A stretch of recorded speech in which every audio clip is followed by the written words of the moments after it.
Eu fui fazer um mestrado em dança nos Estados Unidos. Nunca tinha ouvido falar de Pilates. Mas na minha escola, na escola onde eu fiz o mestrado, era parte do currículo, as aulas de Pilates. E eu, no princípio, até não me identifiquei muito, porque, enfim, o tipo de aula que eu tinha na escola, que eu comecei a ter na escola, no iniciozinho, eram aulas mais voltadas para uma coisa mais de estética. A professora falava muito de tirar barriga, tirar culote, e eu estava ali buscando outra coisa. Eu queria performance, eu queria refinar a minha performance. Aí uma grande amiga minha, a Alana Halvorsen, me chamou e me deu uma aula numa salinha onde tinham 2 máquinas de Pilates, eram 2 equipamentos chamados Reformer, hoje conhecido como a cama, né? É o reformador. E aí ela me deu uma aula focada nos nossos interesses de bailarinas, né? E aí eu realmente, aí eu entendi que aquilo tinha muita coisa para mim, tinha muita coisa para eu ir pesquisar ali. A Marie-José Blum, que hoje é um grande nome do Pilates internacional. E eu viajava todos os dias, 1h30 por dia, para ir fazer esse treinamento com a Marie-José, que não era um treinamento estruturado, não tinha apostila, fotografia, metodologia, era assim, você ia para lá e você passava o dia inteiro vendo ela trabalhar com os alunos e ajudava ela. Então eu tinha as minhas aulas, ainda estava no final, na metade do mestrado, eu tinha as aulas e corria para lá, e nos finais de semana, nos sábados, eu passava também o dia inteiro com ela. Ela trabalhava muito com bailarinas jovens, adolescentes.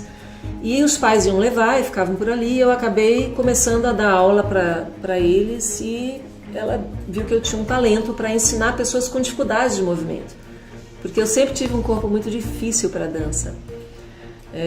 Ouvi de muitas pessoas que eu devia fazer outra coisa, e eu nunca acreditei nelas. Eu sempre acreditei que eu podia fazer o que eu queria, e eu amava dançar. Eu voltei a dançar no balé do Teatro Castro Alves, e as pessoas viram essa mudança no meu corpo. Eu saí, eu era o patinho feio da companhia e voltei, ganhando solos e papéis de destaque. Meus professores da época da faculdade, os professores da companhia, todos vinham, os colegas, todo mundo dizia, o que aconteceu? Foi isso, e começaram a fazer aula comigo. Então a coisa começou assim, de uma forma muito não formal, de uma forma muito vivencial, muito empírica, muito na experiência, na vivência. E quando eu vi, eu estava dando aula de Pilates. Na época eu não sabia nem o que era uma hérnia de disco, eu não entendia nada de patologias, mas cada vez eu recebia mais gente com problemas, com dores, e as dores iam embora, e aí mandava mais gente, e quando eu vi, eu tinha uma população, majoritariamente, de pessoas com lesões. Com essa necessidade que eu tinha de entender um pouquinho mais dessa parte do que eu estava fazendo, clínica, e que eu não tinha domínio, não existia nenhum fisioterapeuta interessado no método, nem que fizesse, então eu não tinha apoio, não tinha suporte de ninguém.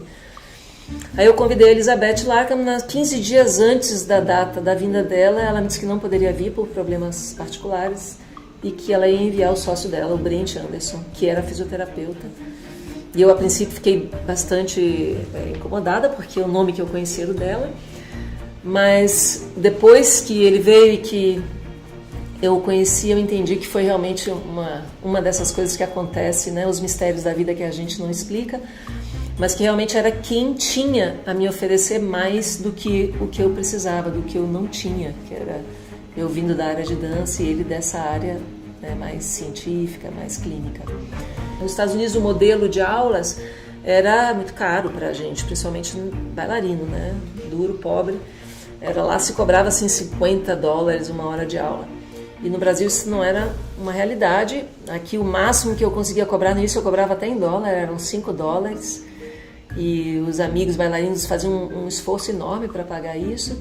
Aí eu comecei a fazer duplas, trios, e comecei a criar coisas. Então eu usava os elásticos como resistência, já que eu só tinha um equipamento. Usava bola, usava caixinhas, usava pesos leves, usava meia-lua. Então eu comecei a criar uma opção de repertórios que simulava alguns dos exercícios de Pilates, outros da minha bagagem de dança. Então eu já comecei meio que trazendo a minha bagagem prévia de outros métodos. E eu trabalhava com dos trios. Aí a fila de espera ficou tão grande, eu já tinha mais de 40 pessoas em fila de espera. Eu resolvi comprar mais uma máquina, mais um reformer, e com isso eu dobrei. E foi interessante porque nos Estados Unidos, quando você dá aula na máquina, naquela época, era aula ou individual ou em dupla. A aula de grupo só existia do mat, que é o que a gente chama de solo, né? É o trabalho de Pilates no solo, Pilates mat. E eu comecei a desenvolver uma coisa que hoje é o método que se utiliza no Brasil, que é um trabalho de pequenos grupos. Mas esse formato de pequenos grupos é uma coisa que não existia quando a gente trabalhava com equipamentos. E hoje é o formato mais comum. É o formato que mais se usa no Brasil, é esse formato de pequenos grupos com trabalho individualizado. Ninguém sabia o que era esse equipamento. Para você enquadrar nos termos lá de importação era uma loucura. Até que um último equipamento meu passou 6 meses perdido no mar. Teve greve portuária, trocou de navio, não sabia onde ele estava. Aí eu virei para o Ken Enderman da Balance Value e falei, Ken, e eu tinha um aluno que era engenheiro, né? Alice, você é tão incomodada com isso, eu vou copiar esse negócio, que é fácil de fazer. Aí eu disse para ele, Ken, ou você traz essa fábrica para o Brasil, ou eu vou começar a copiar seu equipamento, porque eu não aguento mais. Não tenho grana para ficar importando, não tenho tempo para ficar vivenciando essas coisas com a burocracia brasileira e tal. E aí ele falou, vamos conversar sobre isso. Tem alguém que entenda disso que você... E foi aí que eu apresentei meu hoje marido e companheiro, o Cláudio Soares, que tinha formação em arquitetura e muito jeito com construção. Ele construiu a própria casa, lidava com madeira. E aí levei ele para os Estados Unidos e a gente montou a primeira fábrica no Brasil, fábrica da Balance Body. Somos a única fábrica fora dos Estados Unidos, a Fisiopilates no Brasil. Então eu hoje faço uma junção de toda uma bagagem que eu tenho de mais de 40 anos estudando movimento. Na dança eu passei por diversas metodologias, diversos coreógrafos, criadores que trazem pesquisas de movimento muito profundas, que vêm da técnica de Alexander, que vêm do Feldenkrais.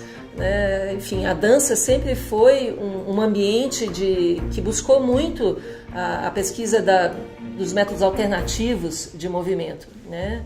Desde lá os inícios de 1900, né? O movimento na Alemanha, em Berlim, que foi um centro em que a dança estava muito envolvida com toda essa filosofia oriental, esses trabalhos de mente, corpo e espírito, de integração de todos os corpos. Tem uma coisa que eu acho que é muito linda, que eu acho que o Pilates é, digamos hoje, comercialmente falando, a grande estrela dos métodos mente-corpo, né, que existem. É o que hoje está na mídia, é o que as pessoas mais conhecem, todo mundo quer fazer, enfim, tem as vantagens e as desvantagens disso. Mas o que eu enxergo, por que eu acho que o Pilates é a grande estrela? Não porque ele seja o melhor, não porque ele funciona mais. Eu acho que é porque ele conseguiu falar uma língua que atinge de uma forma mais universal e que faz uma conexão, uma ponte entre a filosofia oriental e a filosofia ocidental. Os orientais têm essa tendência a ter um contato mais sinestésico, né? Uma profundidade maior com o corpo, porque vem da filosofia oriental um voltar-se para dentro, né? Um parar para sentir o corpo, fechar os olhos, enfim, já faz parte de uma cultura. A nossa cultura é muito do de fora para dentro. O que eu vejo, o que eu enxergo? Isso cria, claro, uma diferença na abordagem de como as pessoas entendem, vivenciam o corpo. Eu acho que o Pilates consegue fazer uma ponte, ele fala muito bem a língua do Ocidente, que é uma língua, eu não quero depreciar, mas digamos que trabalha mais na superfície, um pouco mais de fora para dentro, se importa mais com a estética, com a forma do movimento. Enquanto que a filosofia mais oriental se importa mais com o que vem de dentro para fora. Então ele dialoga muito bem com fitness, com academia, com manter o corpinho forte, malhado, né, aparecer, desenhar os músculos, trabalhar força, flexibilidade, mas ao mesmo tempo, quanto mais você se aprofunda no método Pilates, você vai vendo que o cara falava de coisas muito mais profundas que isso, né? Ele falava de uma mudança de dentro para fora, né? De uma mudança de vida, inclusive de proposta de vida, e não só com o movimento, mas com tudo, como você enxerga a vida, como você come, como você dorme, como você se relaciona com as pessoas. Eu acho que alguns métodos fantásticos que eu amo e que são profundos, eles dialogam muito com quem já está nesse ambiente de pesquisa de movimento, de se aprofundar um pouquinho mais e interesse pelo movimento. Mas a grande maior parte da população mundial hoje está no cabeção e o corpo fica em segundo plano. E as pessoas não têm nem esse interesse e nem essa compreensão, né, do corpo. Então, às vezes, parar muito para perceber micromovimentos num mundo que é tão veloz, ansioso e estressado, causa uma angústia tão grande que faz com que as pessoas rejeitem determinados métodos. Então, eles ficam inacessíveis, eles falam uma língua muito longe. Algumas pessoas aplicam o Pilates dessa forma. E às vezes quando a gente é muito purista, com a percepção, o detalhe, a postura, exatamente a perfeição do movimento, você também perde a oportunidade de atrair essas pessoas para um aprofundamento do corpo. Foi o Brent Anderson, que é o presidente da Polestar Pilates. Primeiro que ele é fisioterapeuta, é dessa área clínica, que é, né, completamente diferente da área que eu venho, mas não só por isso, mas o Brent é um puta fisioterapeuta, porque ele é um cara que enxerga o ser humano de uma forma muito holística.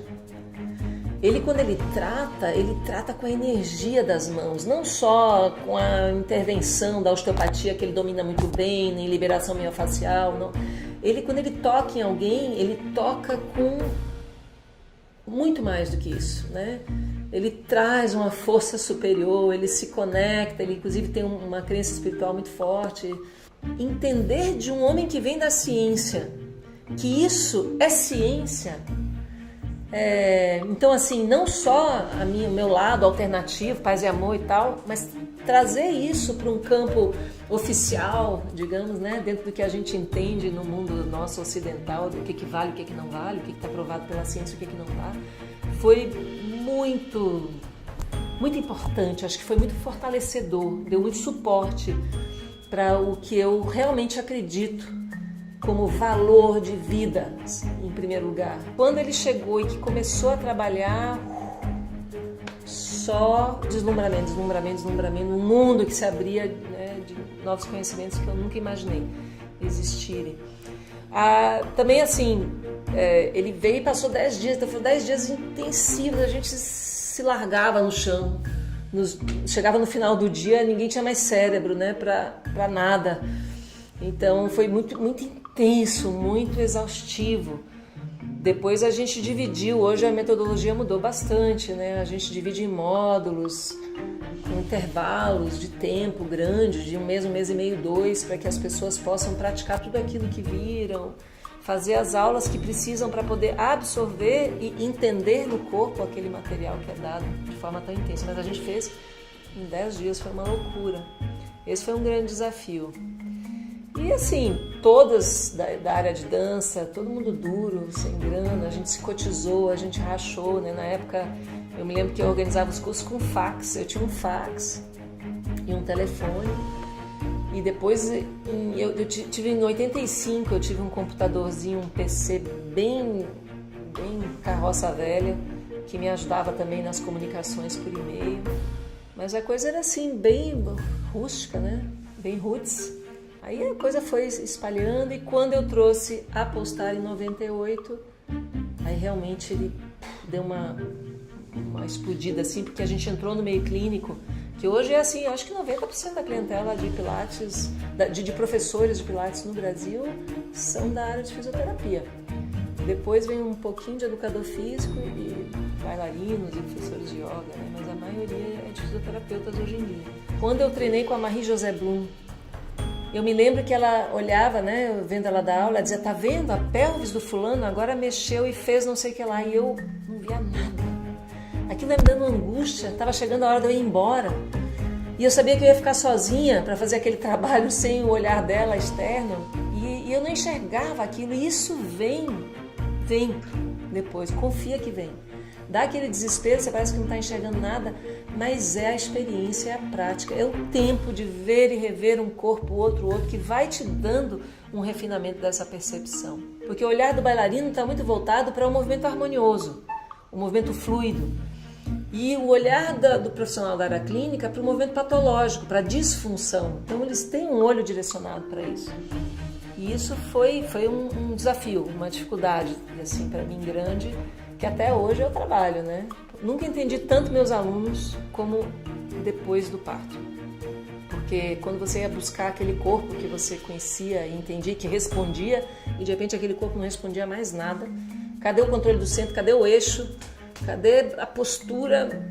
Nossa, é completamente diferente. E eu comecei a entender um pouco mais como é que meus alunos se sentiam quando faltava neles aquele entendimento de corpo, né? Aquele controle, aquela capacidade de acionar determinadas musculaturas mais profundas e de manter e sustentar uma postura. Foi um grande aprendizado. Acho que as 2 gravidezes me ensinaram bastante sobre meu próprio corpo. E também o corpo do outro, né? Que aí a gente se coloca no lugar do outro. E quando a gente reúne competências, quando a gente se associa com profissionais que têm experiências e vêm de áreas de conhecimento diferentes, a gente se torna mais potente. Eu acho que esse separatismo que está acontecendo hoje no Brasil é entristecedor ver esses conselhos de educação física e fisioterapia tentando dizer isso é aquilo, né? Pilates é educação física e isso é educação física, é fisioterapeuta. Não pode dar aula para quem não é fisioterapeuta, essa é a última novidade. E só se associando com pessoas que trazem outras bagagens, de outros métodos, de outras formações acadêmicas, é que a gente vai conseguir, inclusive, ser mais eficiente com aquele a quem a gente está prestando o serviço. Seja ele cliente, paciente, aluno, como quiser chamar. E é fundamental para uma sociedade melhor, né? Eu acho que se a gente tem esses educadores com essa compreensão do ser humano, a gente faz uma revolução pacífica, benéfica, incrível no mundo. Se essas nossas crianças já tivessem na escola acesso a se conhecerem melhor, dessa forma, uma forma mais sensível, mais profunda, com certeza seriam adultos diferentes. E a relação, e assim, quando você conhece os limites do seu corpo, você conhece o espaço que ele ocupa, você consegue perceber quando você invade o espaço do outro, né? Se você não tem um conhecimento, um domínio sobre o espaço que o seu corpo ocupa, muitas vezes você esbarra no outro sem querer. Para você adquirir conhecimento, você tinha que pegar a Barça, aquela enciclopédia que tinha só na casa dos ricos ou nas bibliotecas. Era lá que você ia atrás de conhecimento. Hoje você clica um botão e a informação vem até você.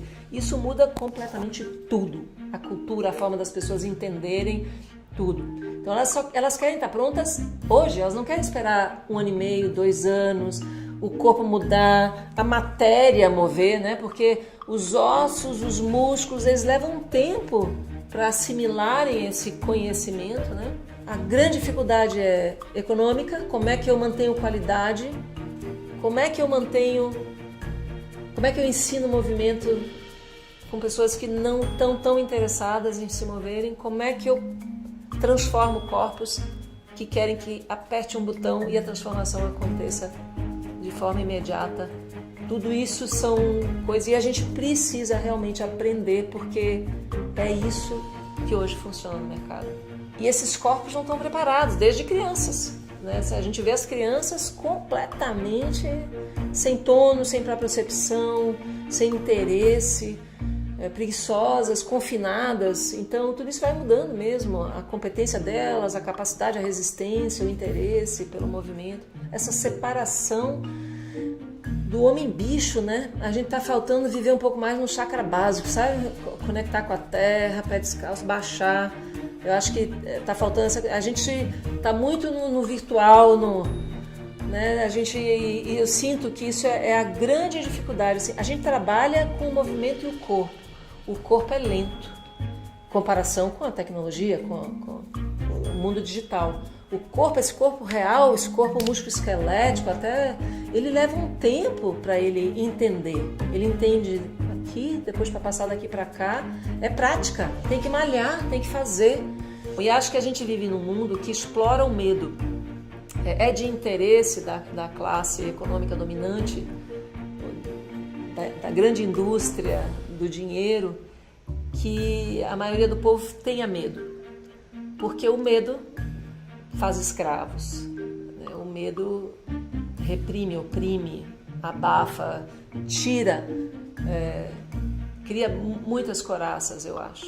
Então, acho que é uma questão social mundial.